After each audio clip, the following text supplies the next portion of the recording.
introduce myself. There you go. I was waiting for that. Thank you very much, Rachel. Hello, everybody. My name is Stephen Robert. I'm the CEO of Bedrock Credit America, your nonprofit for credit education and restoration. For the past 16 years, I've been doing credit education, teaching people how credit works.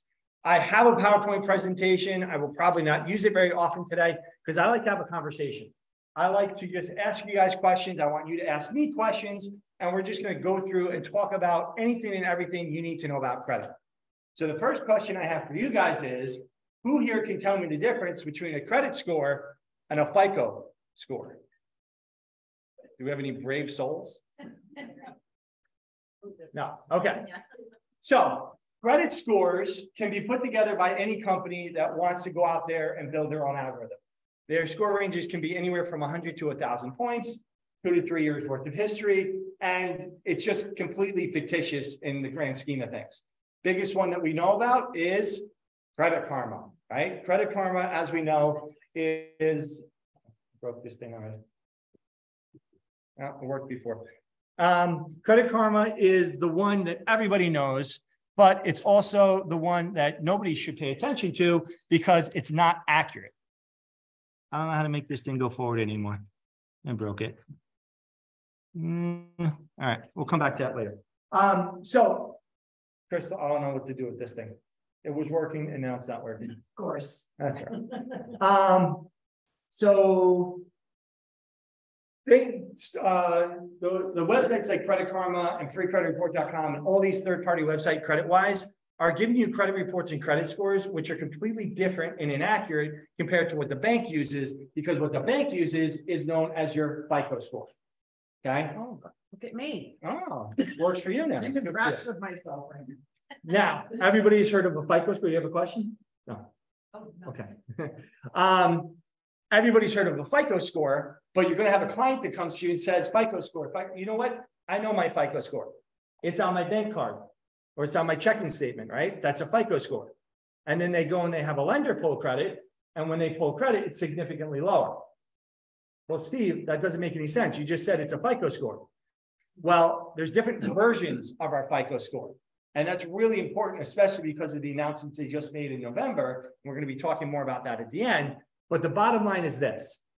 What you're seeing at from CreditWise and Credit Karma and all that stuff, our credit reports and credit scores, a completely different and separate algorithm compared to what the banks use. With the FICO scores, there's right now 4 different versions.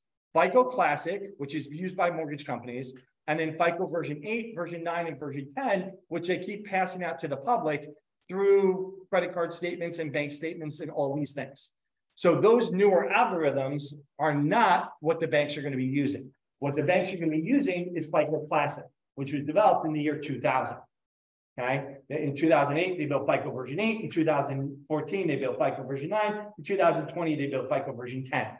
So they keep building the newer versions. They keep passing out these newer versions to the public, but again, not the same information that the bank uses. So the question then becomes, well, how do we get this magical information that the bank does use? Well, there's 2 ways to do it. Number one, you have a lender pull credit. It's going to count as an inquiry. We'll talk more about that in a moment. Or the only legitimate website to use is called myfico.com. Myfico.com, MYFICO.com is literally the only legitimate website to use to give you the same information the bank uses. Does not count as an inquiry, does not impact the credit in any way, shape, or form, but the client has to purchase it in order to get that report and that score, and the cost is $30. 30. And it doesn't affect credit? Does not impact the credit in any way, shape, or form. Only they can pull that, right? We can pull it up for them. Right. Yeah, it's something that they would do individually. If you had their information, you could do it with them, but yeah, they need to be able to do that.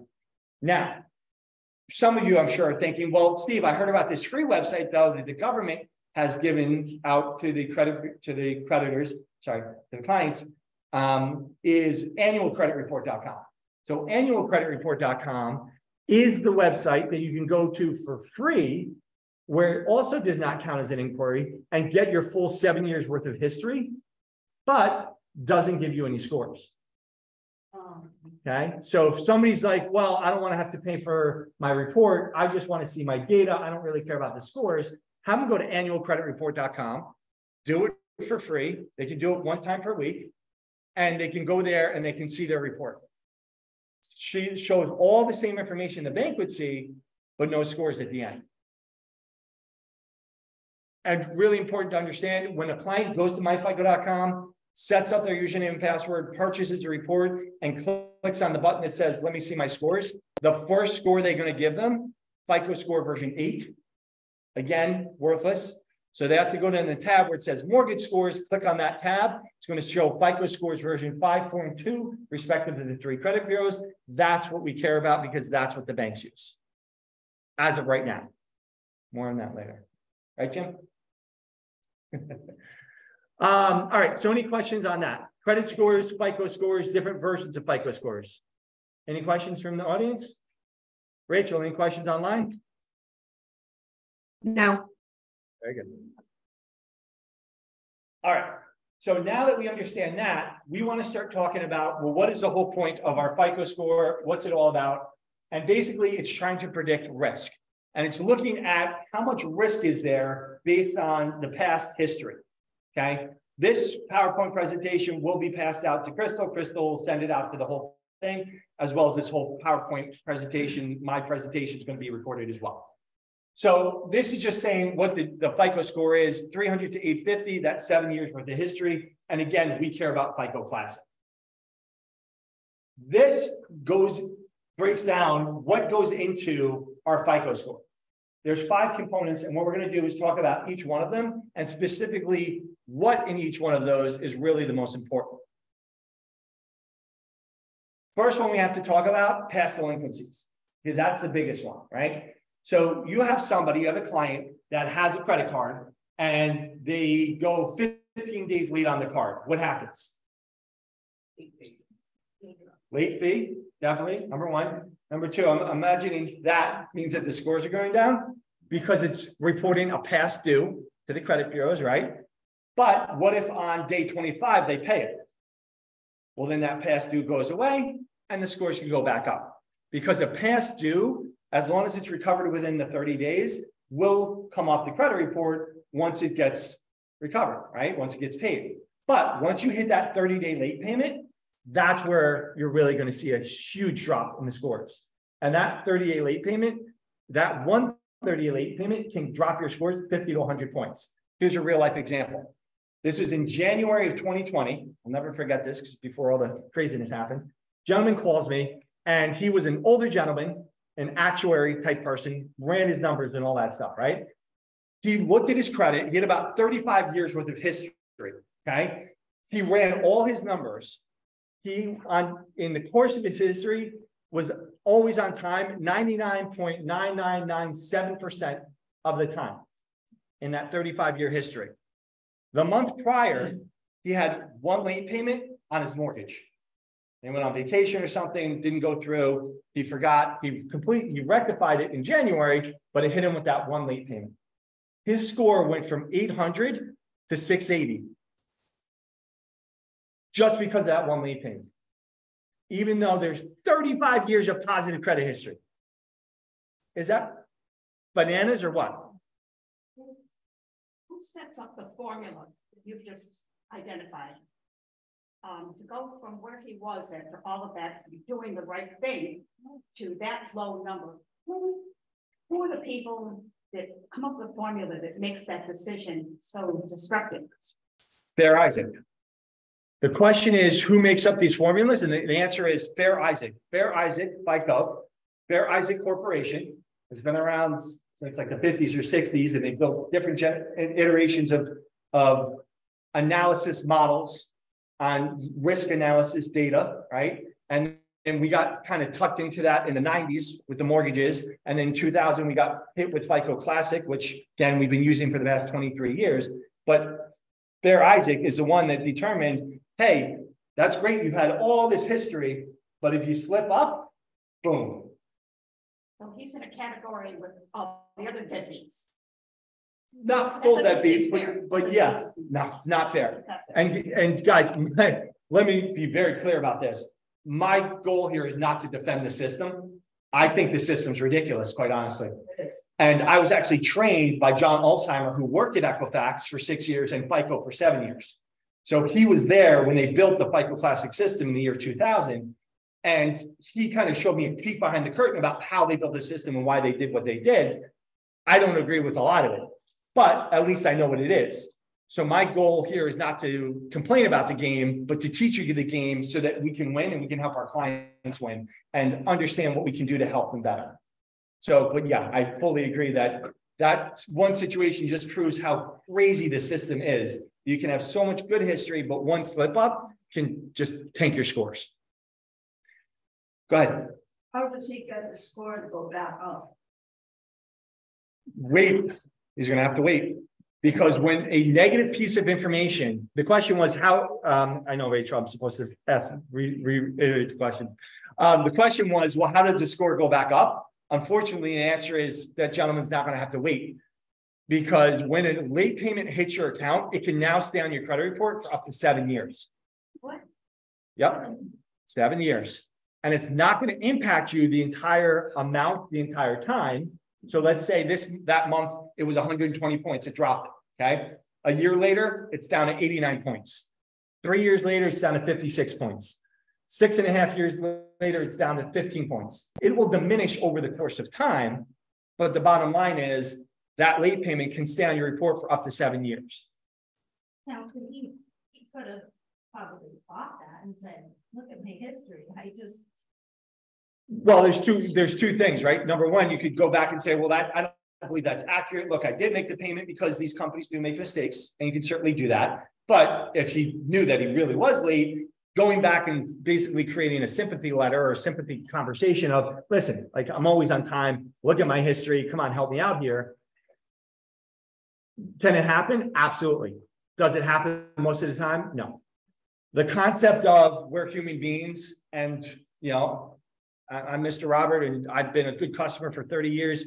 Please help me out. We're a number now. We're just a number in the system that talking to somebody that likely isn't in this country and just says, nope, you were late. That's it. And we're stuck with that, unfortunately. So really it's a very difficult system to deal with when you have that late payment. So the takeaway here is don't be late. Right? And even things like auto pay, right? Which I have that conversation constantly. What was on auto pay?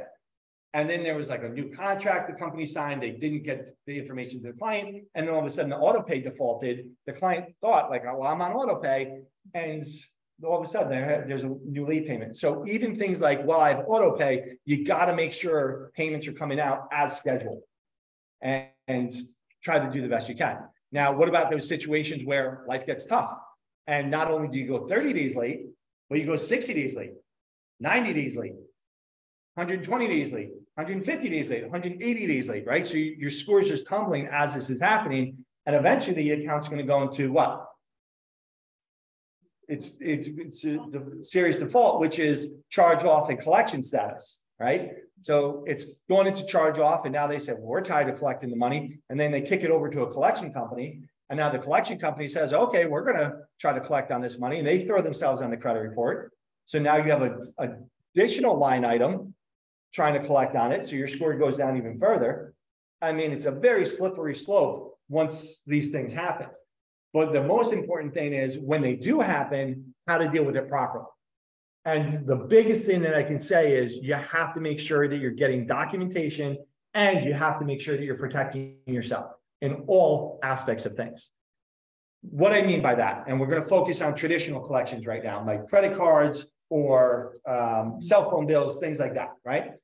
When any type of account like that goes into a charge-off or collection status, do not let your clients just call and pay the account over the phone. The client should never, ever give out debit card, credit card, or checking account information on any type of open charge-off, collection, or judgment debt. Here's why. Real life example. This happened about 5 years ago. A lady called me after the fact, unfortunately. Lady had a collection for $1,000 with Verizon. ABC kept calling her. Hi, we're collection company ABC. You got to pay us, you got to pay us, you got to pay us. Finally, she's like, okay, I'll pay you something. I'm not paying you the full thing. Here's $600. Here's my debit card. Leave me alone. Okay. She thinks she's okay. Right. So, okay, thank you very much. They took the money out of her account. Good to go. Well, about 4 months later, XYZ collection company calls, says, hi, we're calling you about your Verizon debt. What does she say? Oh, so you're verifying it's your account? Okay, thank you very much. Click. They use that as verification. They went into the debit card that she'd given the first company, pulled out another $1,000. Now, I know we're not lawyers here, but can we all agree that's probably illegal? Yeah, it is. But that's what these collection companies do. And had she not given out her personal financial information, they wouldn't have been able to do that, because what happened is ABC Collection Company took their debt, they sold the debt knowing it was already paid on, along with the debit card information to XYZ Company, and that's who collected on it.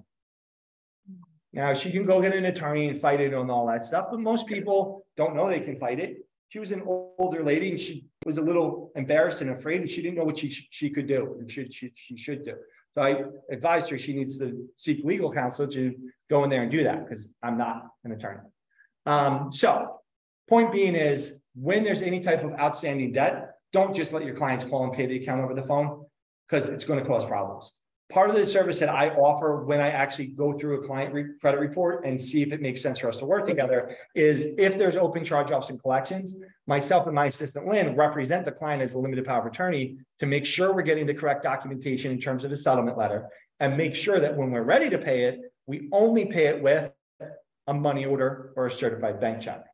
That way they never have the client's financial information and the client can be financially protected.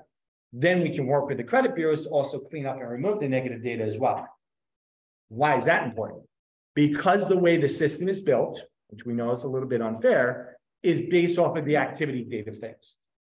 So think of it this way. If you have an open collection and that open collection was from 2019, and you say, okay, fine, I owe the money, I should probably call and pay them, and you call and pay them and you pay them properly, even with a money order, and you call, you get your settlement letter, you go and you pay them, and it goes from an open collection in 2019 to a paid collection as of 2023. What do you think it's going to do? Who do you think it's going to help you? Think it's going to hurt you? Who has no idea? Yeah, it's going to hurt you, right? And the reason it hurts you is because you're making an event that was older more recent.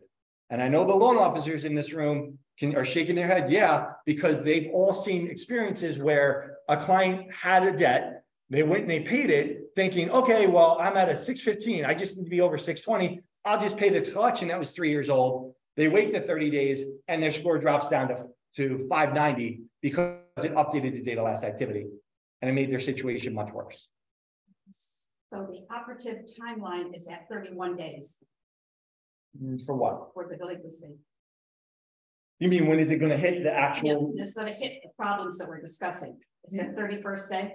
Yeah. So yeah, in theory, day 31, they'll report it. Then it's when they get around to reporting you. But yes. But does redeeming that on the 28th or 29th day stop? Yes, as long as it's not 30 days. From going forward and creating that timeline that becomes problematic. Yes, if you get it resolved or cured within that 30 days, then it's not going to hit with that 30-day late payment. And that's going to be good. Go ahead, you had a question. Example with Verizon. Yep. Okay. She went to collections, they're contacting her for the collection agency. So she gets extra money and she just pays it to Verizon. Is that what you're saying? That who should she be paying them to? If you can pay, if the client, the question is, if there's an outstanding debt that goes to a collection company, can you recontact the original creditor and see if you can pay them directly? Can you? Sure. And you can certainly see if they're willing to accept that payment. However, sometimes they won't. And if they won't, then you have to deal with the collection company. But if they do accept it, then that's great. If you can call Verizon and convince them to take the money, and they say, okay, fine, we'll accept the payment, and then they'll notify the collection company that the debt has already been resolved, then the collection company can now come off the credit report because the debt was already resolved with the original creditor. The problem is most creditors, once they're done with the debt, they don't want to be contacted about, they'll be like, here, go talk to this collection company. They're the ones that are dealing with it. Ended up doing that, they paid the consumer or the Creditor. and but she was billed for by the collection agency, and she said, well, I paid them directly, and they were furious. Now they obviously collect some. Yeah, they get a fee for it, so they want to get the money. They don't want to go back to the original creditor. Yeah, but that doesn't mean they can be as furious as they want. If she was able to successfully pay the original creditor, these guys can be over here and be all sorts of upset and all that, but they now have to come off the credit because the debt's no longer valid, right? Because it was already resolved. So that's a good situation. So now that I hit you with so much bad news on that, let me give you a little bit of good news, okay? As of last year, okay, June 1st, 2022, the credit bureaus came out and said, okay, we're going to help consumers that have medical debt, okay? The change that they've now made is that any medical debt that gets paid, unlike a regular debt, okay, like a regular collection, any medical debt that gets paid within 30 days, it's deleted off the credit report. So whether it's paid out of pocket or through insurance or an HSA card or whatever it is, within 30 days, that debt comes off the credit. They then went on to further help and say, okay, we're also going to add on, as of March 30th, 2023, so a month and a half ago, almost 2 months ago now, any medical debt, whether it's open or not, meaning if the debt is there sitting open on your credit report, but the balance is under $500, that has now been wiped off your credit. So for the loan officers in the room, if you guys pull credit now, you should not see any medical debt that's open for under $500. So that's huge because there's so many of these copays, $20, $50. I've seen $4 copays. It's like, and that one collection is still impacting the scores, as crazy as it sounds. So that's really great. So as of going forward, you guys shouldn't see any open medical debt under $500. Anything over $500 is still on the credit report. It's still impacting the scores, but once it gets paid, deleted within 30 days. What generated that decision? It's a good decision. What is the real answer, or what is the answer they gave? The answer they gave is there's too much. Seen many positives, so yeah. The real answer is the answer they gave is we feel that medical debt is not a good indicator of risk in trying to predict if somebody's going to be paying a mortgage on time or something more substantial. I think the real answer is because in the new systems, they don't count medical debt. So they're preparing people for the switch that's about to happen in 2024 and 2025. And that's the highest debt that people will contest, medical, most likely. Yeah, because insurance should have covered it. Because of the insurance factor that's involved. Right. So I'm happy, but I'm trying to think through what pathway made that happen. And what other pathways can we expect the consumers to have some protection about to eliminate the kinds of things that you talked about, past delinquency lineup? Yeah. So I'm interested in who stepped up to the plate for that. The credit bureaus. By themselves. The credit bureaus. Self-generated. Like, hey, we're going to suppress this data. Because the data is still being sent to them. They're just suppressing it. So that it's the credit bureau saying, hey, we want to do this. And again, I think it's because they know that they're changing the systems. So. This applied to student loans. No.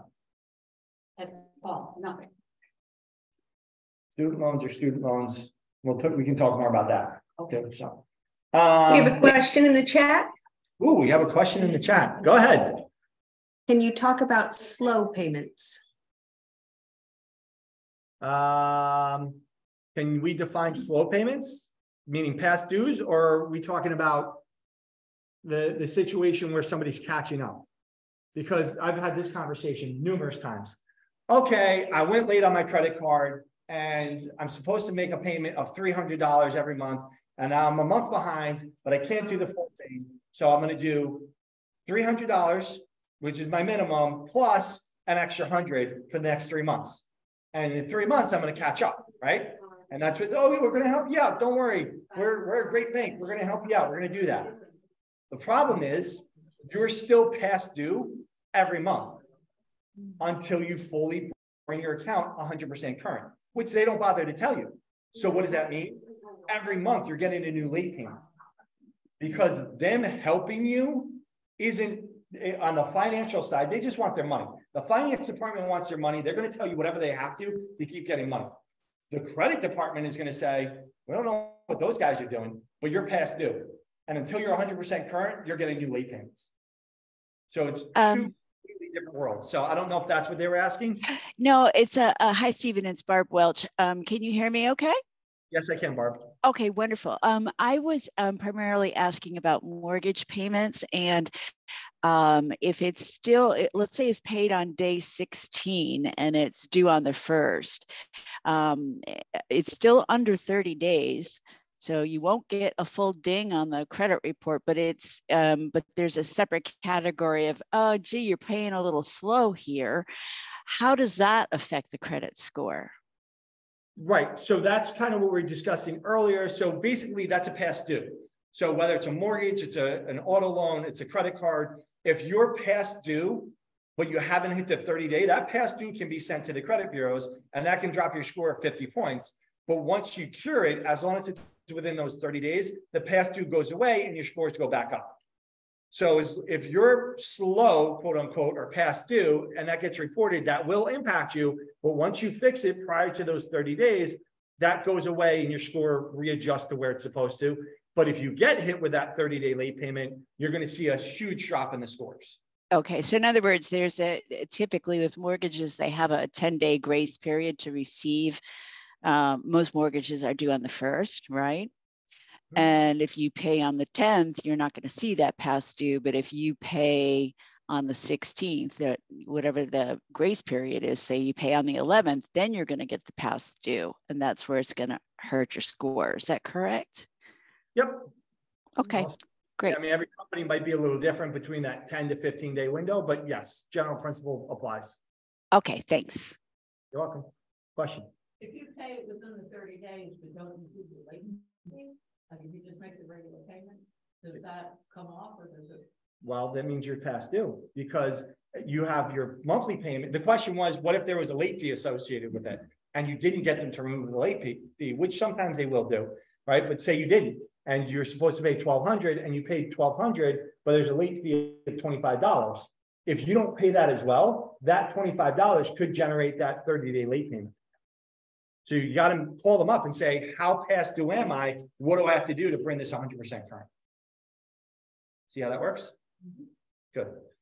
More questions And about... also, yes, are utility payments still impacting the score? Utility payments never impact the score unless they go to collections. So if you have like an Eversource bill or a UI bill that goes to collections and that collection company now shows up on your credit report, then that's a new line item and that's going to drop your scores. But Eversource themselves will never show up on your credit report. And even self-reporting, by the way, is irrelevant in the current model. FICO Classic, like people that have Experian Boost, they're getting no benefit from that in FICO Classic. And you can't put rent in the FICO Classic scoring model. None of that is applicable. In the newer systems, it will be, but not currently. Any other questions? Thank you. You're welcome. In condo association, and I'm on board of condo association, and we have people who are notorious for being 2 or 3 months behind in their HOA fees. And now, obviously, we're not reporting that to a credit. But when they get to a certain many warnings, then we turn it over to the attorney and goes from there. But that it doesn't really go on their affect their credit score like on mortgage. No.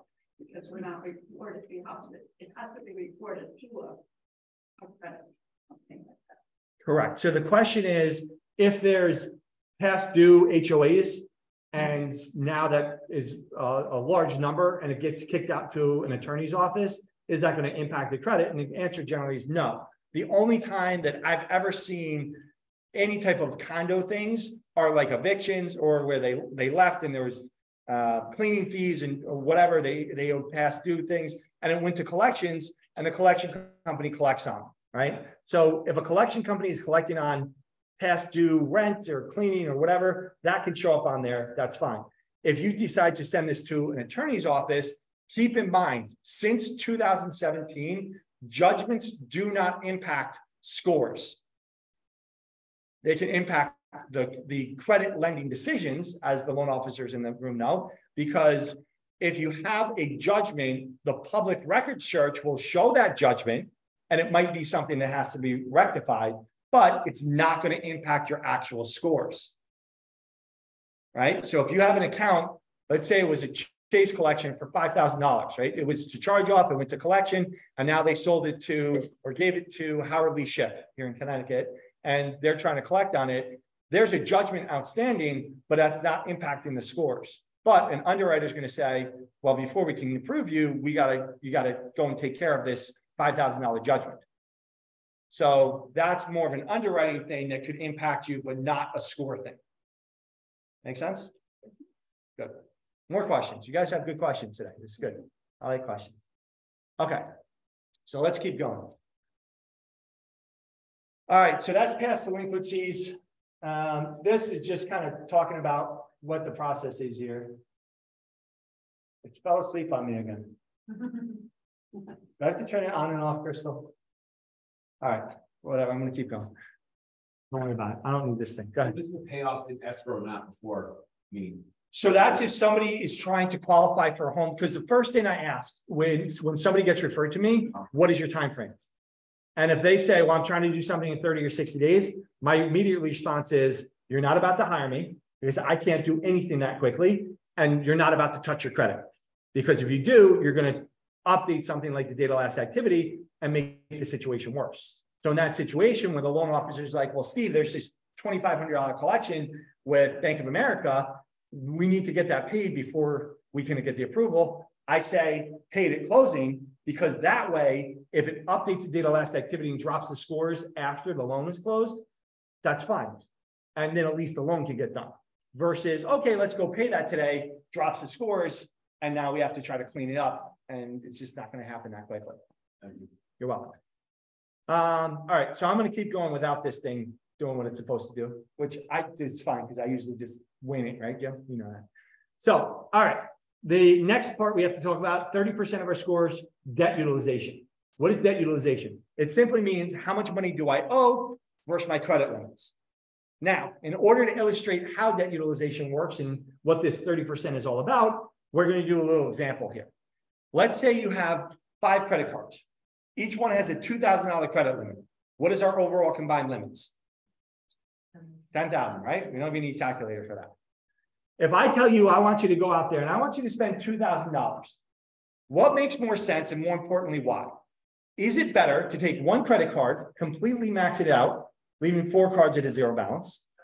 Or is it better to put $400 on each of the 5 credit cards, leaving a nice, small, manageable balance? Okay, so who thinks A? Who thinks B? Who has absolutely no idea? So anybody who said B, you're incorrect. Why? The idea, as we saw in the first slide, behind the FICO scoring algorithm is to try to predict risk. If you have 1 card that's maxed out and 4 cards at a zero balance, can you pay these 4 cards late? There's no minimum payment. You owe no money. But if you have 5 times, you're 5 times more the risk because you have all these credit cards you have to pay. Check gets lost in the mail. Auto pay didn't work. From a risk perspective, in this very simplistic example, which I don't think in 16 years I've seen it ever be that simple, this is much riskier than this. So the next question is, well, Steve, how does this work? How much should I pay them down? Give me some numbers. What do you guys tell your clients to pay it down to in your credit card balances? 50%. 50%. Okay. What else? Anybody else? Nobody else is brave enough? Jim, what do you tell people? Hey, that's only because you've heard me talk before. It's not there. Jason? Below 30. Okay. So what did we just learn from that example? 0 is best because not only do you have 0%, but you also taking yourself out of risk perspective. From there, it's broken down into different tiers or levels. Okay. 1 to 15% of your credit limit is tier level number 1. 15 to 30%, tier level number 2. 30 to 40%, 40 to 50%, 50 to 100%. And then sadly, 100% plus, because there are people that actually go over the limits. Okay. Those are the different categories. Now, if you're at 89% utilization and you pay down to 65% utilization, will your score go up? Who thinks yes? Who thinks no? Who's tired of raising their hands? Of course it's going to go up because you're lowering your utilization. Any percentage you lower it is going to help you. However, it's not going to help you as much as if you drop it down to 50% and it puts you into a lower bracket. And the reason that's important is because when you lower your bracket, you're changing what scorecard you sit on. I'm not going to go into scorecards today. There's too much to it. But the bottom line is you want to be on the best scorecard possible, and lowering your debt utilization allows you to move your scorecards. So those breakdowns, you're always going to help 48 to 45%. Yes, you're going to help. You just went down 3% utilization, but it's not going to help as much as if you went down to 39 and move scorecards. See how that works? But debt utilization is such a simple thing to work with right now. It won't be in the very near future. I might as well start talking about it while I'm going over this. But right now, you can have somebody that maxes out their credit cards for the past 23 months. Okay, they have all their credit cards, they max them out. And then all of a sudden they say, oh, I think I want to go buy a house. And then they go and they take all their credit cards and they pay them all to 0. They keep them open. We do not allow our clients to close credit cards. And within 30 days, all their utilization goes from 100% to 0%, and their scores go up 50 to 100 points, right? That's pretty awesome. That's one of the ways that right now I can look at a credit report. Hey, Steve, they're at a 608. I need them over 620. All right, see these 2 credit cards, pay them down to 0, wait 30 days, boom, you'll be over 620, go get your loan done, right? Oh, by the way, these other 6 negative accounts, we're not going to work on those right now. We'll work on those after the loan is done. We can always refinance them in the future. That's kind of the method, right? Because we want to get people into houses today, if possible, and it makes sense. That's currently how the system works. It's not about to be how the system works. In November of 2022, Fannie and Freddie came out and basically said, okay, after 23 years of using FICO Classic, we are now going to make a change. Now, right? Which means in the near future, we're going to change from FICO Classic to FICO version 10T, which is the newest version, and Vantage 4.0. What's the next Vantage? Vantage is the credit bureaus building their own algorithm and wanting to get in on the game and make some money. So they developed that about 10, 15 years ago. They've been building newer iterations of this. Vantage 1.0, 2.0, 3.0, now they're at Vantage 4.0. So Vantage 4.0 and FICO 10T are going to be rolled out in 2024 with a full switch by 2025. Why is that important? Because that T is going to be life-changing. What does it stand for? Trending data. Trending data looks at what are the open balances on your revolving accounts over the past 24 months. So if you have that same person that for 23 months in a row, max out their credit cards and they pay them all down to 0, and then in this new system that is, and then they say, okay, great, I'm going to have a 100-point boost. No, maybe you'll have a 5 or 10-point boost. Number one. Number two, your general scores, that person still might be at a 720 because they just have some utilization. But now with the new system, looking at that trending data and looking at all that risk, their starting score might not be 720, it might be a 680 to begin with. So people need to start understanding that now. So if they do flip the switch and let's call it May of 2025, that's 2 years from now. So what you do this month with your credit card payment is going to dictate if you can qualify for something in 2025. Isn't that insane? But that's the new system that's about to come out. So those people that say, oh, I want to buy in the next 12 to 24 months. Well, guess what? You better start making some changes today on how you're working your revolving utilization. Because if you don't, and you keep I like getting my points. I go to Tahiti for free. Yeah, great. You're not going to buy, I hope you have a house there because you're not going to get one here. When your utilization is all messed up because of the trending data, right? So you got to start telling your clients about that now, because the trending data is going to be a huge thing when it comes into play, but they're going to be backdating it the past 2 years. See how well that works? Questions on that? Go ahead, Jim. Question. So if you use your credit card, I use any credit card user that I paid off every month. If you use, let's say, 50% of your credit card to pay off, how is that going to impact your trending? So the conversation I have on a daily basis, oh, Steve, I max out my credit card every month, but don't worry. The day I get the bill, I pay it in full. Is that okay? No. Why is it not okay? Because the credit card companies only update the credit bureaus one time per month. So whenever they send you that bill, if it shows you're at 98% utilization, doesn't matter, you paid it off that day. For the next 30 days, as far as the credit bureaus know, you're at 98% utilization. And now you paid it off that day. Well, what do you do over the next 2 to 3 weeks? Spend.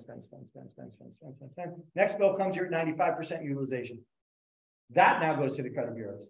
So you're perpetually caught in having a high utilization, because when the billing cycle goes out, whatever that number is, whatever that percentage is, that's what's going to impact your credit. Now, if you're only at 50% utilization, it's not as bad as 95%, but it's still not great.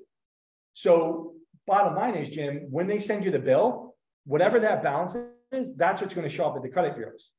Now, some of you, because I can hear things moving like little bees in everybody's head, right?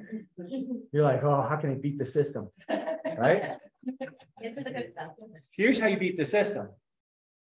Pay your bill twice a month, meaning pay your bill about 5 days before the billing cycle comes due. So you're paying that chunk, right? So if you have a credit card with $1,000 limit and $1,000 balance, and it's due on the 15th, on the 10th, you're going to pay off as much of that as you can. Understanding that when they send you the bill, and you can't be like, I just paid that last week, don't worry about it. No. You got to open that, because guaranteed there's going to be some extra little fee that you were aware of. And for $4.28, you're going to get a 30-day late payment if you don't pay it. So you can pay your bill before the billing cycle goes. So it shows a lower utilization that gets sent to the credit bureaus. But when you get your bill in the mail, you also have to then open it and make whatever minimum payment you need to make on that.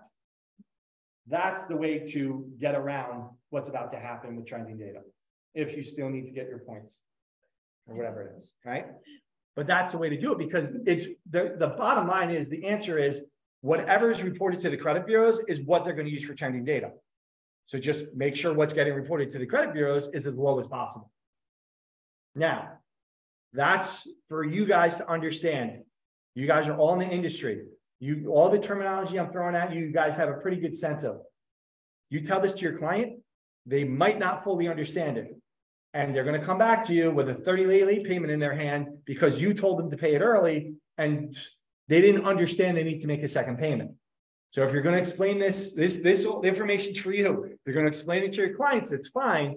Just make sure they fully understand it's paying it before the billing cycle, but also making an additional payment on whatever's outstanding. Right? Okay, clear on that. Rachel, do we have any questions in the chat? No questions in the chat. Very good. Well, I either put everybody to sleep or I'm doing a really good job. So one of the two. Go ahead, question. Billing cycle, that's different than the due date. Correct. So when you're doing 5 days before the billing cycle, yep. How do you determine when the second payment is? Because you get the bill in the mail. So you call them up and you say, hey, when's my billing cycle? Oh, your due date's the 25th. No. When you guys sending the information to the credit bureaus, when are you closing out that billing cycle? Oh, well, we close it out on the 12th of every month. Okay, very good. So then you got to pay it about on the 8th as much as possible. Now, there you go. You made your huge payment. You took it from $1,000 limit to $200 limit. You're only 20% utilization. That's fine. But now they're going to send you a bill. And then you'll pay your minimum. And now you still have to pay on that $200 remaining balance. Okay. That's how that So, works. so 5 days before billing cycle and then basically your rebate. Exactly. What? Yeah, that's your twice. That makes sense. There you go. Go ahead. I like questions. Go ahead. But, the more credit cards you have, and you don't use them, you have a line of credit on there, is that considered potential debt? From a credit perspective, I love it. So the question was, what if you have a lot of credit cards? And is that a problem? Potential debt. From a credit perspective, no, it's fine. Yes. It's okay to have a lot of credit cards. Ideally, you want to have a certain amount of credit cards. Talk more about that in just a minute. Actually, yeah, we'll talk more about that in just a minute. But ideally, it's okay to have those credit cards outstanding, and you don't want to close credit cards, because if you close credit cards, that can become a problem. Why? Think of it this way, right? Again, very simple example. You have 2 credit cards on your entire credit profile, okay? $1,000 limit, $1,000 limit. This card you max out every month. This card has a 0 balance. Right now, what is our utilization? 50%. Not terrible, not great. We're surviving, right? All of a sudden, this card gets closed because you call up and say, I don't like you anymore, and you close it. Or you've put it in your drawer and you haven't used it for 6 months. And now this credit card company says, oh, this guy doesn't want this credit card anymore. And now they take it away. Doesn't matter if you close it or if they close it. A closed card is a closed card. Doesn't matter. And people always say, oh, well, it says closed by consumer or closed by credit grantor. Doesn't matter. Closed, it's closed. That's it. If you now take this card away, now what's our percentage? 100%. And what just happened to our scores? So just closing down one credit card could significantly change how your debt utilization looks and therefore drop your scores. Now, sorry, so go ahead, it's please. 6 months of non-use that they would just shut it down? Generally 6 months. So there's 2 types of credit cards. Are we all aware of this? There's bank cards and consumer cards. A bank card is a card you can use anywhere, right? So you can, it's Bank of America, Wells Fargo, Citibank, whatever it is. You can go put gas, you can go out to dinner, all that stuff. That's a bank credit card. Generally, they're going to limit you to about 6 to 7 months. You're not using the card. They want to take away their risk. They're going to get rid of it. Consumer card, Macy's, Target, Walmart, whatever it is, right? Those you can use specifically at that store. They're a little bit more flexible. They'll keep it open a year, year and a half, whatever it is, hoping you have a bad day at work and go on a shopping spree, right? I mean, that's basically what they're willing to take more risk. So there are consumer cards that can stay open a little bit longer. My general rule of thumb is use your cards every month. And here's my blanket statement. You guys are going to yell at me. Everybody's yelled at me for the past 16 years, and I don't care. What I tell people is, I don't care if you have a $300 credit limit or a $30,000 credit limit. The most you should put on your card every month, 20 or 30 bucks.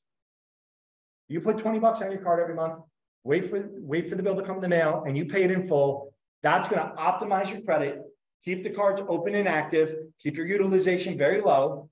And God forbid something happens, you can go ahead and deal with 20 bucks and get it resolved. I've had so many conversations. Well, I was using my credit cards. I put $1,000 on it, $1,000 limit. I was going to pay it in full. And then I blew a tire on my car. And so I couldn't pay the full thing off. And I'm paying 24% interest on it. And so I only paid $200 towards it. So I had $800 at 24% interest. And then it spiraled out of there. And then I had to get my kid to braces and stuff. It spirals really quickly. Whereas $20, okay, I can come up with $20. Let me just pay that, leave it at a 0 for a minute, right? That's why you want to optimize making sure that you're using the cards to keep them open and active, but keeping your utilization low. Now, everybody else, because like, Steve, that's unrealistic. We can't do that. This is life. I get that. But I'm just saying, in a perfect world, keeping the balances low and trying to make those payments on time on a monthly basis keeps the cards open and active, and it's the best way to do it. Make sense? Steven? Maintain some reasonable activity on everything you've already got, rather than shutting them down or having them taken away from you. Exactly. Always maintain activity. Go ahead. I'm sorry. Online. Yeah, it's Barb again. So quick question about the mix or the type of accounts that would actually generate a good score. So I've always been taught 4 open and active trade lines with less than 30% of the available balance is like the perfect thing. But it can't all be credit cards. It should be an installment loan. It should be a mortgage. It should be a consumer card and maybe you know, a Visa or MasterCard, something like that. Can you talk about what they might be the perfect mix of number of accounts and type of accounts? Yes. So if this thing wanted to work, it would go to it. I want to stop doing this thing. 10% was it? That's what I thought too, right? Oh. Thing just fell asleep. Anyway, yes, to answer your question, Barb, 30% of our, I'm sorry, 10% of our score is the perfect mix of credit. So the perfect mix of credit is looking for a mortgage, a home equity line of credit, 3 to 5 credit cards, car loan, student loans. Now, you mentioned a couple of things in there. First of all, that you have to have 30% utilization. We've already squashed that rumor. That's not true. There's no need to have 30% on your credit cards.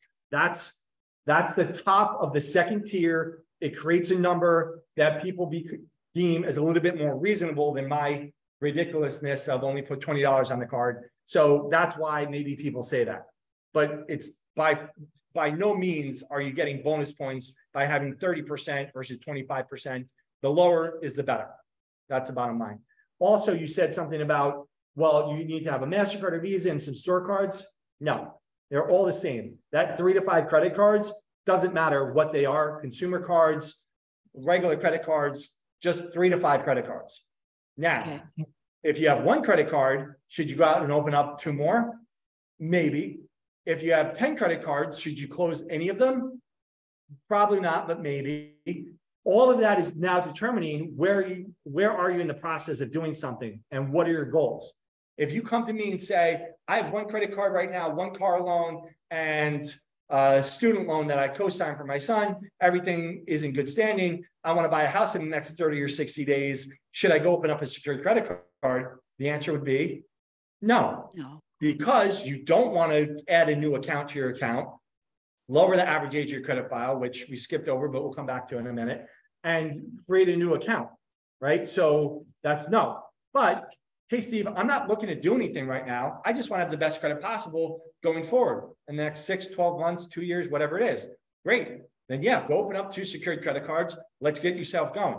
Why secured credit cards? Because secured credit cards, you're more likely to get approved. You're not 100% guaranteed, but a secured credit card means you go to the bank, you give them the money in advance. Because you're giving them the money in advance, they're now going to give you a credit card with that limit. Usually the minimum is $300. You're going to put $20 on that card every month, wait for the bill to come to mail, pay it in full. After a year, they pat you on the head. They say, good job. You completed this card. We're now going to make it a regular credit card. Here's your $300 back. And you move on with your life. And you just keep using it and building the positive credit. The last thing to consider is, Steve, are you telling me I have to go back to school and take out student loans to have an 800 score? No, that's ridiculous. These are 10% of your score. You can have 6 credit cards and no student loans and still have an 800, right? It still works within the parameters of what you're looking to do with your credit. Okay, so just kind of keep those things in mind. Any questions about that? Barb, did that answer your question? It did. I'm just thinking in terms of like helping somebody who has the thin credit, first-time home buyers maybe, and how to help them or advise them on building credit so that they can, you know, let's say they have 1 card or 2 cards, and that's great, or 1 card and a student loan. But we know underwriters are going to ask for a little bit more solid evidence that they're capable of making the payments. So I guess, I don't know, I don't want to take you off your agenda here, but I'm curious to how to advise home buyers to build credit so that they will qualify for a mortgage. Yeah, no problem. These are all within what we talk about anyway. So these are good questions. So the first thing is, what is that person's time frame? If they're trying to qualify in the next 30 or 60 days, they're going to have to just go deal with what they currently have right now in terms of not opening up any new accounts. The one piece of advice that they could do, what we spoke about earlier, is an authorized user relationship, because that generally only takes 30 to 60 days to hit your credit. So the authorized user relationship is, okay, let's take somebody, little Bobby here, and he doesn't have very much credit history, and he's going to have his mom add him as an authorized user. She's had a Chase MasterCard for the last 22 years, and he gets added as an authorized user. Within 30 days, that 22 years of positive credit history shows up on little Bobby's credit report, and boom, his scores can go up 50 to 80 points. So that is possible in the short term to try to kind of boost them. Now, can you do that and say, oh, that's absolutely amazing. Let's get them added to 5 cards. They don't have an 850. No. Why? Because the underwriters won't allow it, right? Can you do that? Sure. But the underwriter is going to look at it and say, wait a second, this really isn't your credit. So the authorized user, although in the current system, by the way, the new system, not going to work. So they're taking away that little trick of the trade that we've used for the past 23 years. But in the current system, let's use it because it works. So that's something you can do, the authorized user. But yeah, if they have a 6 to 12 month window, have them open up a secured credit card. Have them start using it to build and establish positive credit history, because generally, when you open up a card, not only do you take a hit for the inquiry, but you lower the average age of the credit file, and it usually takes a minimum of 6 months of on-time payments for that to go from a negative to a positive. Mm-hmm. And a good segue there is that 15% of our score is that average age of the credit file. So every time you open up a new account, whether it's a credit card, a mortgage, a car loan, that is going to lower that average age of the credit file. And it doesn't matter if it's a secured credit card or a regular credit card, they all act the same in terms of it impacting the average age of the credit file. But those are things that they could do in the short term. In the short term, 30, 60 days, authorized users are the only way to go. Okay. And just to clarify, I think I heard you say before that getting like non-traditional reporting, like say utilities added to your credit report doesn't really help, won't really help them. Correct. Yeah, that doesn't impact FICO Classic.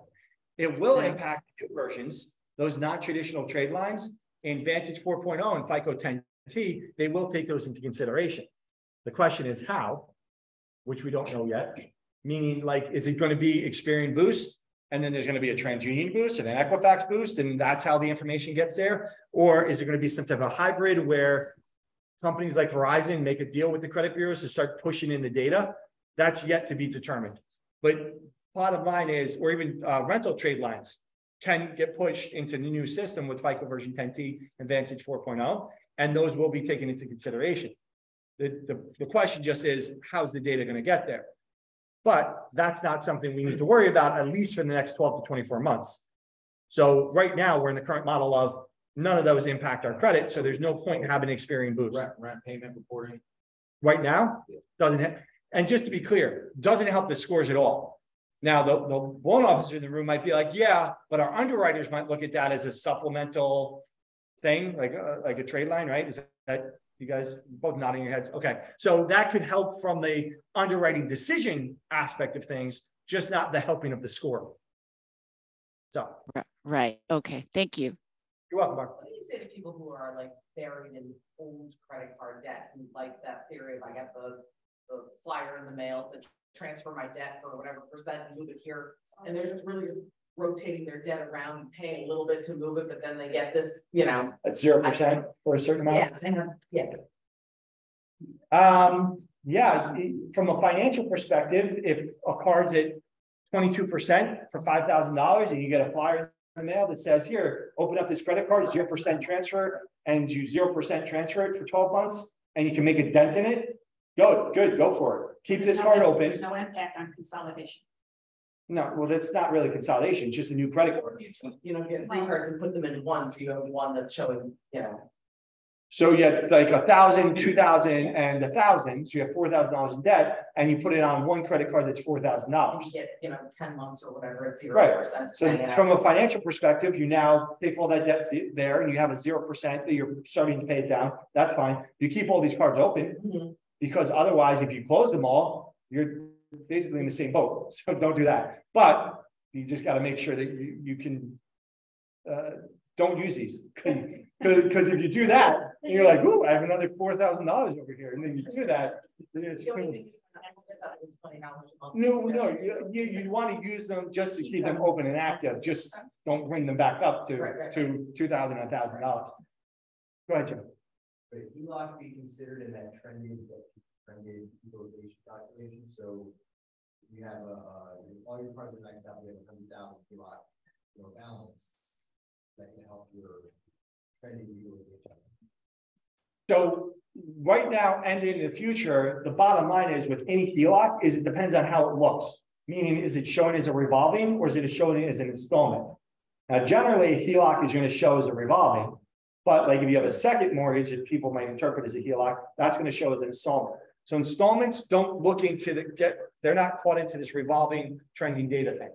But if that's a big credit card, a big revolving home equity line of credit, then that's going to help your utilization. Because you have this $100,000 available and you owe $10,000, all these cards are maxed out, but collectively they're only like 10%. So that's okay, right? So as long as it reports as a HELOC, as a revolving, then it looks like a big credit card, it's helping. And it will help your overall trending data. Because right now in the current system and in the new system, the revolving is going to look at your individual account credit cards and also your collective. Like if we go back to the example before, this and this are still at 20%, right?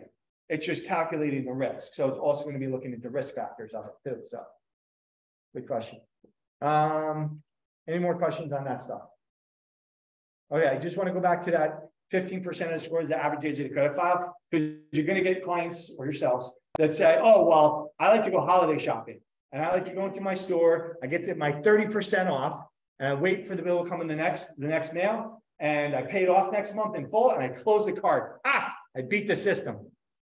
No, you didn't. Okay. Number one, you take a hit for the inquiry. And number two, what people don't realize about that average age of the credit file, it encompasses both opened and closed accounts. So you opening that account for a month and closing it, now you have 1 month of data that now is being calculated into your average age of the credit file.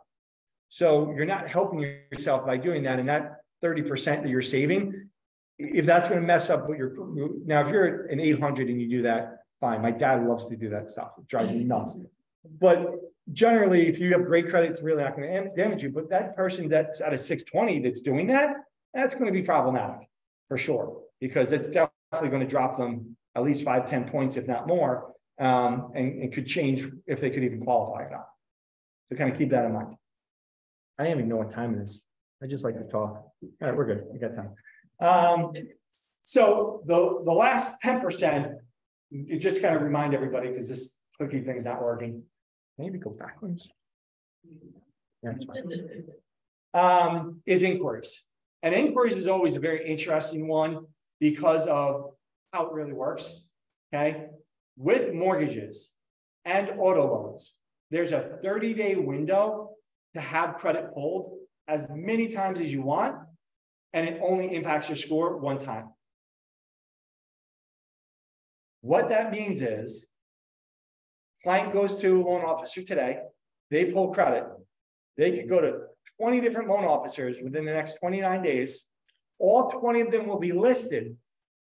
That's really important, because people, oh, you said it wasn't going to impact me. No, it's going to be listed. It's going to show that it was pulled, but it still only impacts your score one time.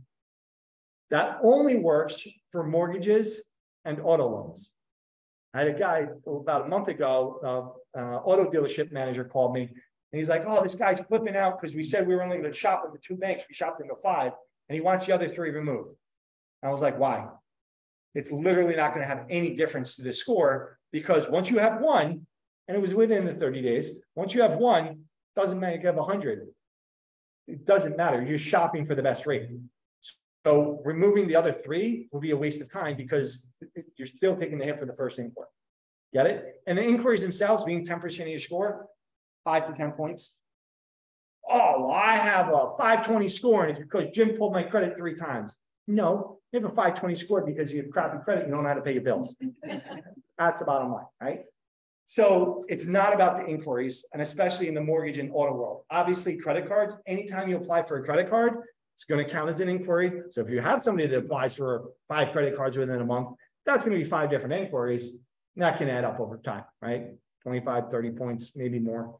So credit cards don't do that well. Good, makes sense? All right, Rachel, questions from the chat box here? We good? No questions at this time. Okay, very good.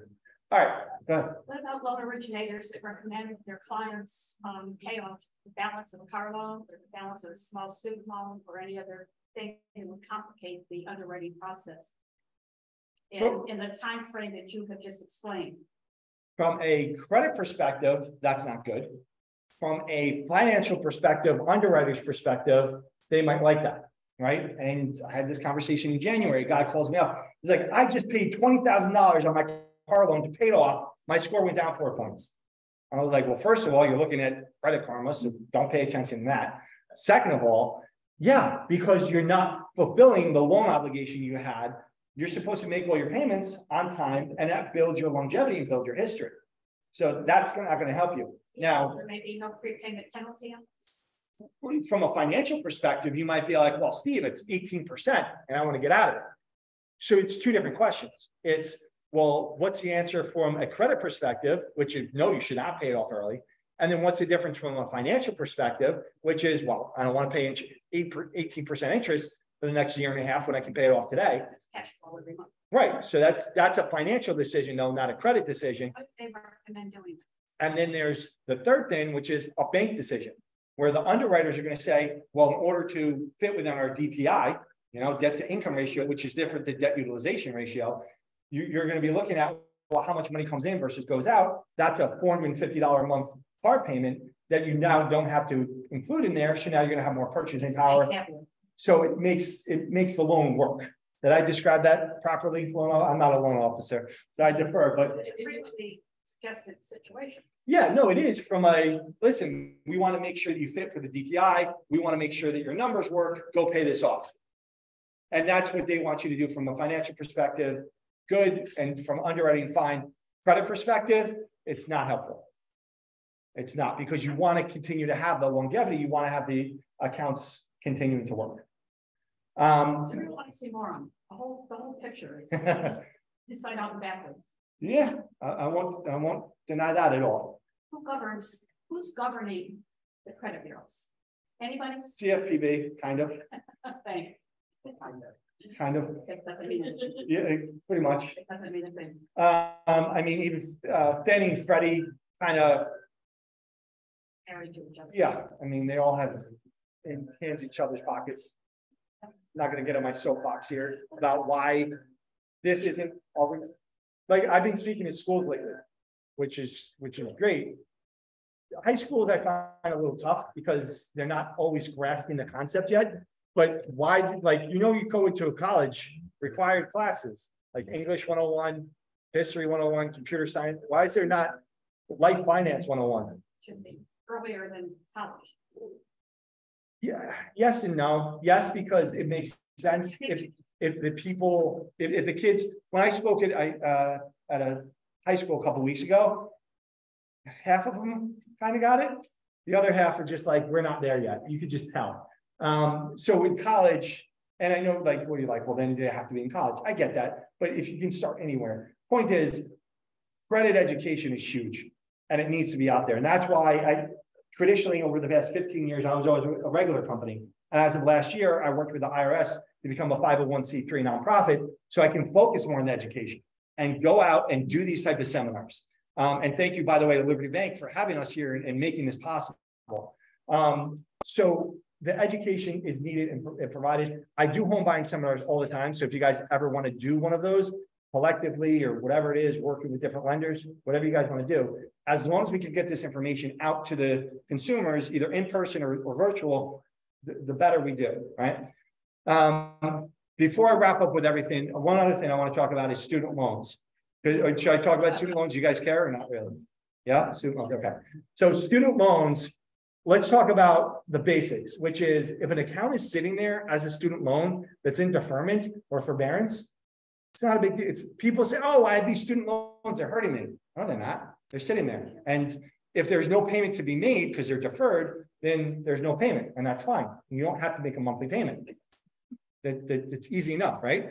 On the flip side of that, if the account has now gone into a negative status and it's in charge off or collection, that's where it's hurting you, right? And the way that it gets there is you're supposed to be making payments similar to a credit card. You don't make the payments, and then it starts hitting you with these late payments and eventually goes into debt charge off or collection process.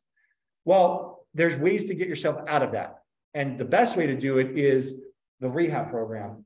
There also is now something called the Fresh Start program. Bottom line is it's calling the company, Department of Education, saying, hey, I have all these student loans. I'm currently defaulted. What do I need to do to get myself out of default? Consolidation, I stay away from when they're negative. When the accounts are in charge of a collection, I don't do consolidation. Because what a consolidation does is it takes the debt that you have that's negative and it pushes it into a new lender, but it leaves the other debt as negative, zero balance, but as negative on your credit report. So now it goes from Navient to Department of Education, whatever it is, or different versions of the U.S. Department of Education, but the negative debt is still sitting there. So that's why I don't like consolidations if the debt's negative. If it's positive, like we were talking about, then yeah, you can consolidate it, and consolidating it makes a lot of sense, because if you have somebody that went to college and now every semester they're taking out student loans, was that 2, 4, 6, 8, right? So we have 8 different line items, right? Well, what happens if there's a late payment? There's not one late payment, there's now 8 late payments because there's 8 individual accounts. So you send in a check for $250 and it gets divided by the 8, right? Consolidating it limits the risk. It's all about limiting risk, right? So doing that will limit the risk from 8 to 1. That makes sense. But when it's in charge off for collection already, all you're doing is leaving these accounts that were negative on the credit report as zero balance negative accounts. That's why the rehab or the Fresh Start program allows you to pay on time for a certain amount of period. They take the debt, they then push it to a new lender, and they delete the old accounts off of the credit report. That's what has to be done.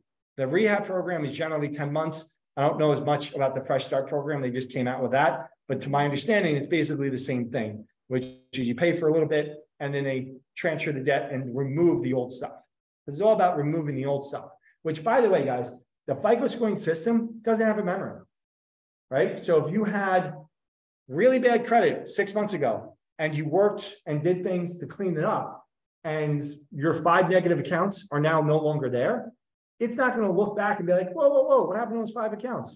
It doesn't do that. All it does is pulls in the information and gives you a score based on the data as of today, not as of your history. So if things get cleaned up by removing it, by working with the credit bureaus, by working with the creditors, and they adjust things and take away negative data, that's what's going to get your scores to increase. Less negative data means higher scores. One piece of negative data, as we saw, can really damage the scores. Make sense? Questions? So that's the basics about student loans. They're really not as complicated as people make them think. Good? All right. I think that's it. I mean, I could keep going about different like nuances, but like that's a lot of the information. I gave you guys a lot of information today. And I see a couple eyes rolling. So I'm going to wrap up soon here, but there's a question. It's not really a question. So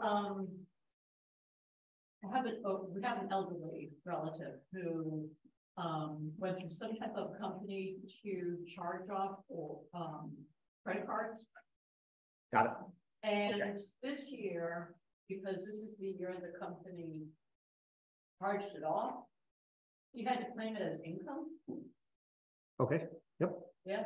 Okay. That's not where I thought you were going, but yes, we can talk about that as well. But so this is, I mean, I have no idea how it transpired and if this information was given to her, but you know, several years down the road, you know, she's on Social Security. That's all her income is. So to have this $20,000 income having to be claimed this year, now threw her into a different tax bracket.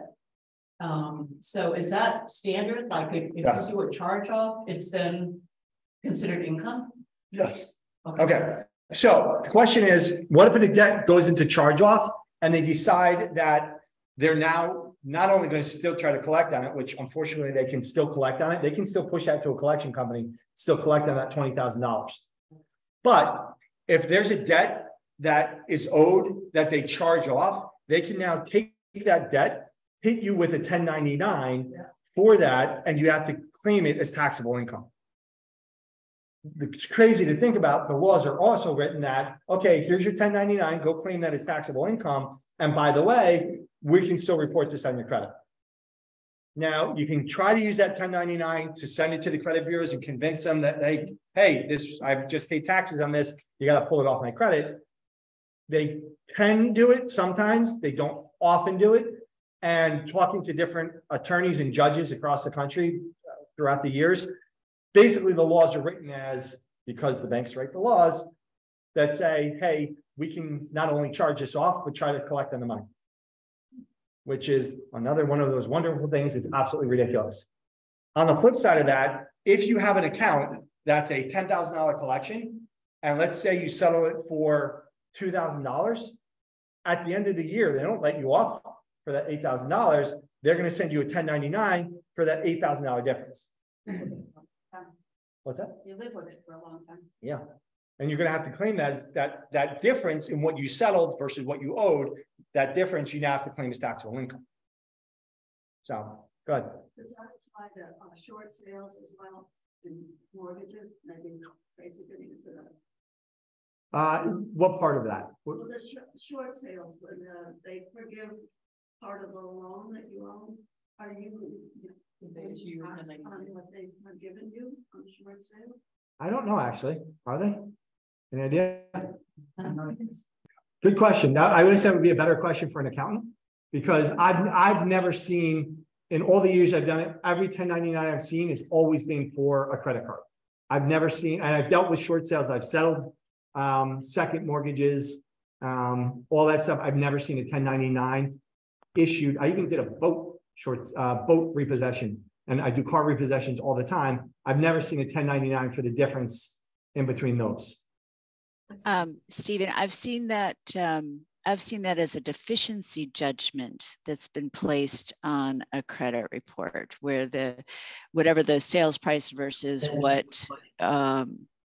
was owed on the mortgage is filed as a judgment that goes on the credit report. So could something go to deficiency judgment? Absolutely. Is it going to impact the scores? No. But could it be under the credit report in terms of the public record section of a public record search? Yes. So that again would be something an underwriter might look at it and be like, hey, we don't like that. There's a deficiency judgment. Go take care of this before we can give you some type of approval. But it's not actually, even that deficiency judgment for a short sale, that wouldn't impact actual scores at all. It could impact the underwriters and the public records, but not the scores. Right. Go ahead. What have the credit card companies done for people who were hit with no income during the pandemic? Not a thing. I mean, there was, I shouldn't be that upset about it, but No forgiveness or no, there's definitely no forgiveness. The only thing they gave them is, okay, you have like a 3-month or 6-month where you don't have to make a payment. But then you had to, what I saw a lot of, and I'm sure some of you guys saw that as well, especially with the mortgages, be like, okay, you don't have to pay it. And then they'll be like, okay, it's been 6 months. Now you got to pay us everything that you were supposed to pay the past 6 months. It's like, what the heck was the point of that? I couldn't pay you back then. Why am I going to pay? Yeah. So I saw that. So there was, but there's no like, oh, well, life got tough. Well, here you go. We forget. No, not in terms of credit. Like if they went to charge off a collection, you just have to kind of deal with it. All right. So last thing I'm going to hit you with, just because you brought up a point that where I thought you were going with that I deal with on a daily basis is debt management companies. Debt management companies destroy the credit. Do not allow your clients to use debt management companies or debt settlement companies. Okay. What is that? A debt management company is, oh, look, you have $10,000 in open credit cards and you have 5 credit cards. You make a minimums of $700 and it's too much for you because of the high interest rates, right? So tell you what, pay us $300 and we'll take care of everything. So you're like, wow, that sounds fantastic. I'll do that. And you sign up for this 3 to 5 year program and they stop paying all the accounts. What happens? Based off the conversation we just had, 30 days late, 60 days. So all your accounts that were in good standing, 30 days late, 60 days late, 90 days, they just let them get destroyed. Every month they're taking their $300, and guess what? If you read the contracts, which I've read many of, that $300 goes right into their pocket for at least the first year. Eventually, they start saving the $300, and then they go in there and eventually try to settle the accounts once the accounts have been in charge-off and collection for a year or two. But in the meantime, it destroys the credit, and then eventually, if you do get through the program, you're going to come to me with, hey, Steve, I went through this whole program, and I have all these paid off charge-offs and collections, but they didn't pay them properly, so they're still negatively impacting my credit. So don't have your client pay a company not to pay your bills. That's dumb. Doesn't make any sense. So don't let that happen, right? And don't let people use companies like Lexington Law and CreditRepair.com, which are more traditional credit repair companies that do nothing. And the biggest gripe that I have with all of those, and why I'm uniquely different and one of the only people in the country that do this that's not an attorney. There's credit repair attorneys' offices that do these things, but I'm not an attorney, but I do represent my clients as a power of attorney. Well, Lexington Law and Credit Repair do, they say, oh yeah, oh, you have a $5,000 collection? Listen, don't worry about it, you don't have to pay it. We're just going to dispute it, and if they don't respond, it's going to have to go away. Make any sense? So I tell the client, I'm like, so they told you they're just going to make it go away? Yeah, I don't have to pay anything. All right, let me ask you a question. Somebody owes you $5,000, okay? They send you a letter, you're supposed to respond within 30 days, whatever, you don't get to it. The very next month, as you're doing your accounts receivable, do you forget about your money, or you want to get paid? And you ever talk to somebody and over the phone, you can hear a light bulb go off? They're like, well, no, I want to get paid. Like, yeah, so to the collection company.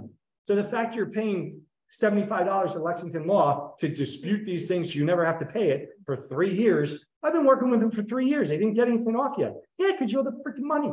You got to pay it. So it drives me nuts when those type of companies try to take advantage of people. So don't let that happen. All right. With that being said, go ahead. Credit repair coaching, is that the same thing? Kind of? I don't know what you mean by that. There's a lot of credit repair coaching and companies out there. So it all depends what you're referencing. Are there companies that are legitimate? Sure. So that they can go get them. I have a client right now. They refer to going to get like their score coaching program to help them get it out sooner than later. Sure. Right. So that's what I do, right? I help people fix their credit. Like, not only am I doing this, but I help people fix their credit. But are there legitimate companies out there? Sure. Most of them not, but sure there are. And certainly don't listen to the Instagram. I just talked to a lady. She's like, I just paid a guy on Instagram $297 to write letters for me. I was like, you gotta be kidding me. So point being is there's a lot of companies out there, and most of them don't perform with the understanding that somebody like ourselves has. Because we were trained by John and we understand how the credit bureaus work and FICO works, as well as the ability to represent them as a power of attorney, we put that together and we can really help clients, if it makes sense for us to work on them, in that 6 to 12 month period, get them prepared to purchase. So we can help people. We offer them a free consultation at first. I'll tell you right now, I'll talk to 10 clients and maybe sign up one in the sense of, does it make sense for us to work together? Now, if that one decides to move forward or not, that's up to them. But realistically, when somebody says, well, I've got to move by next month, I can't fix your credit that quickly. Here. It's not going to take at least a year to even make an impact. Depending on what the issues are, depending on what and that's why I do that free consultation, and you guys are CC'd on that, so you understand, hey, here's the action plan. Look, Steve had them go to my FICO, broke down the entire thing and explained to them in detail what they need to do, even before they decided to hire me. So they can do it themselves for free. But if it makes sense, then for me to get involved, then they can work with me, and through the process of representing them for the collection or working the credit bureaus through the Fair Credit Reporting Act, we can get the results we need to get them all fixed up. How are your fees scheduled? It's all based on the work, right? So somebody $200, another person's $1,200, another person's $3,000. It all depends on how much work has to be done. But once we do the free consultation and understand the action plan in front of us, they'll have all that information. And whatever it states, $1,500 for the year, I'll do $125 a month for 12 months. So I make it very financially feasible. What's your average time for reconciling? 6 to 12 months is the average time, because even dealing with these creditors that were like, hey, our client wants to pay you. It takes them 3 weeks just to get to the settlement letter. And we never pay something unless we get something in writing, right? Because you get a, oh, I just want to pay it. Yeah, calm down. I'm not letting you pay it until we get a settlement letter. So they're almost a fine line. One side of the line is for clients who are looking for possibly buying a house in 2 years in circumstances that created debt for them. And they need to know how to get out of that before they go to the 2-year window where the lender is going to be looking at all of the credit for a possible purchase. So they want to preliminarily fix things with you. They're not into collection. There's no judgments. So that's one side of the equation. The other side of the equation is they went over the line, their judgment, they're in collection, and they're upset and they don't know where to go. So you have those kinds of differences in your services? Yeah. Okay. Yeah, I'll talk to all those people and then we do kind of define. And the question I always get is, when should I refer you somebody? Today? Yesterday? Like as soon as possible? Well, they're not looking to buy for 3 years. Good. Today is the day, because if there are issues, what if there's no issues, but they need to start building and establishing credit history? It's going to take them 2 years of on-time payments for a secured credit card to get that 750 they're dying to have. There's a reality. They got to do that today. Increase in the interest rates or the increase in cost of goods and all of the monies that may have changed in their income job status has created the need for the service that you're providing, because it's not the same as it was 2 or 4 years. Yeah. It just isn't. Yeah, it's a different world. It really has. In the last 16 years, it's been a very interesting roller coaster helping people fix their credit. And I think it's going to be that much more interesting, if you will, when this new system comes out. I think it's going to shake people, because I don't think, did anybody hear of that before today? No. Brand new information. And you're all in the industry. What about the person that's just, he's a plumber. He's out there plumbing all day. He's not even near the industry. And you guys are in the industry, you didn't even know about it. So what's the chance that he's going to be able to survive this, right? He's going to get wet. He's going to get hit over the head. He's not even going to know what to do. Anyway, I'm going to wrap up. I'll stick around if you guys have any questions. We're going to have Crystal send out the email with my slides and all my information. That would be great. Perfect. And reach out if you have any. Again, Liberty Bank, thank you so much for having me here. Thank you so much for taking your time. Hopefully the food was good and hopefully the information was helpful. Awesome. Thank you so much, everyone. No, Crystal's just going to get you all my information. Are you been? What's that?